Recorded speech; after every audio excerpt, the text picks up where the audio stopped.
Les saludo con mucho afecto. Esta vez voy a disertar en tanto razonamiento y pienso matemáticamente, alcanzo con la complejidad un razonamiento que me permita pensar sin distinguir la disyunción de la vida para llegar a complejidades que permitan entender la tríada razonamiento, complejidad y matemática. Para ello, voy a cumplir con analizar conjuntamente las tres conceptualizaciones en el marco y a la luz de la teoría de la complejidad. La teoría de la complejidad es convocada en este caso más que nunca porque la creación humana, desde el estudio del cerebro, la inteligencia y el pensamiento, nos hace necesario, con la palabra de Jesucristo de Nazaret, llevar cautivo todo pensamiento a la obediencia de Cristo para comprender desde la sabiduría tan grandes connotaciones que han recorrido el mundo de las ciencias y que han permitido entender cómo se piensa, cómo se razona, en tanto algunos archipiélagos de certeza nos dan algunas salidas o mesetas en el mar de incertidumbre de lo que significa razonar, pensar matemáticamente y complejamente en un proceso metacognitivo de alto nivel. Por ello, la compleja creación humana, esta triada indisoluble de la vida, individuo, sociedad y especie, que hace Morán haciendo alusión a la tríada Dios, Jesucristo y el Espíritu Santo, las tres divinas personas, nos hacen pensar la complejidad de la vida, la creación, la complejidad de pensar quiénes somos, qué buscamos en el planeta, cuál es nuestra misión, con quiénes nos comunicamos, cómo es nuestra forma de pensar, dónde se ubican las emociones, cómo es la comunicación que existe con nuestra parte espiritual. Si sabemos que somos cuerpo, alma y espíritu, ¿realmente el espíritu puede morir? ¿Tiene que ver el espíritu con lo material? ¿Está impregnado del espíritu de lo material? Todas estas conceptualizaciones e ideas místicas, pero también de un gran valor espiritual, deben ser de interés para el educador. El educador no porta en sí una persona con una cabeza llena, repleta, que no conviene al estilo Montaigne cuando afirma que debemos de tener más bien una cabeza bien puesta que repleta. Él no tiene en sí un portador de una tablet o una computadora con una serie o listados de conocimientos que va a vaciar en la otra mente inyectado al estilo telepáticamente. No es así como funciona. Es que en la vida necesitamos entonces de una comprensión cabal de lo que significa educar, de lo que significa motivar, comprender. Entonces, ¿dónde queda entonces el estudio del pensamiento y la razón? ¿Dónde queda el estudio, por ejemplo, de lo que no queremos estudiar, a lo cual nos negamos? Al estilo la halterofilia, no queremos ejercitar nuestro cuerpo. ¿Por qué no queremos pensar? ¿Por qué nos parece difícil pensar?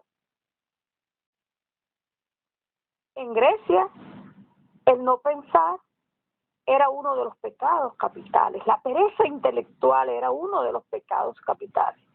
Porque debemos entender que tenemos una misión en el mundo y que nuestro cerebro, nuestro desconocido cerebro, tiene en sí la conexión y los puntos holograma de la tierra patria, que está comunicado con la divinidad y nuestra creación.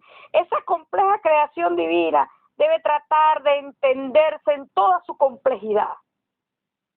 Para ello, es importante pensar que esta compleja creación está dotada de una serie de elementos que no se desunen, que en el aula van aflorando y que muchas veces dice más lo que no se dice que la palabra pronunciada.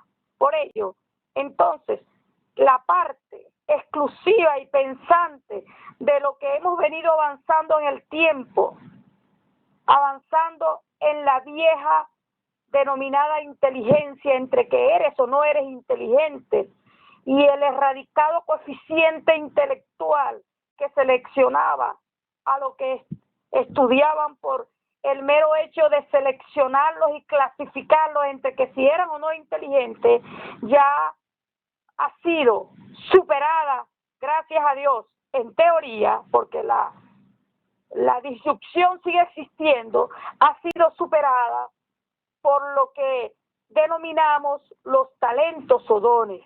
Quiero denominar los talentos o dones a lo que tradicionalmente usó Gardner como el nombre comercial de las inteligencias múltiples. ¿Por qué comercial? Gardner lo dijo claramente, que había usado este nombre porque este nombre era más llamativo y se vendía más y tenía mayor aceptación en la comunidad, porque siempre estamos esperando clasificaciones, estamos esperando que nos ubiquen en un sitio. Puedes estudiar matemáticas, pero no sirves para estudiar música. Eres creativo, pero no tienes oído musical.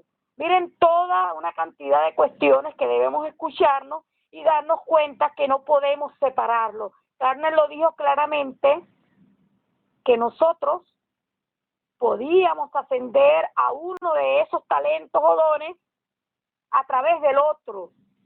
Entonces alguien puede tener, por ejemplo, un oído musical, pero alguien que no lo tenga muy desarrollado, educándose, puede llegar a tocar un instrumento con mucho éxito.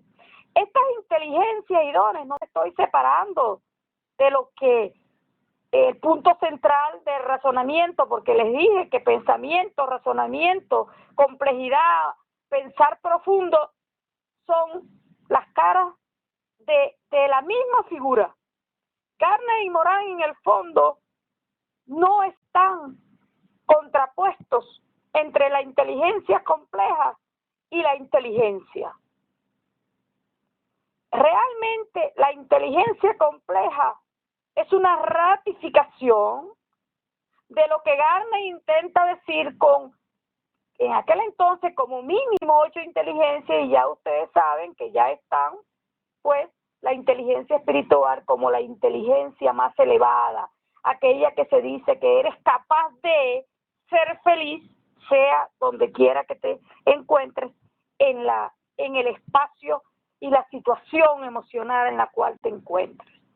Pensando en eso, entonces nos damos cuenta lo delicado de toda esta situación, en la cual debemos atender una serie de variantes que se van mezclando intuitivamente y que entonces no podemos ser tan disyuntivos, empezar a pensar cuál es tu tipo de razonamiento, cuál es tu tipo de inteligencia, dónde te ubico a ti. No es así tan sencillo. No es tan sencillo de hacer en un espacio donde sabemos que el ser humano es realmente complejo. Entonces, les invito a los que siempre esperan las clasificaciones a detenerse en el tiempo, porque no es tan fácil como se piensa. En tanto pensamiento y razonamiento, en tanto razono lo que pienso y sigo pensando lo que razono, y recordando al racionalista Descartes, pienso y entonces soy, pienso y entonces existo.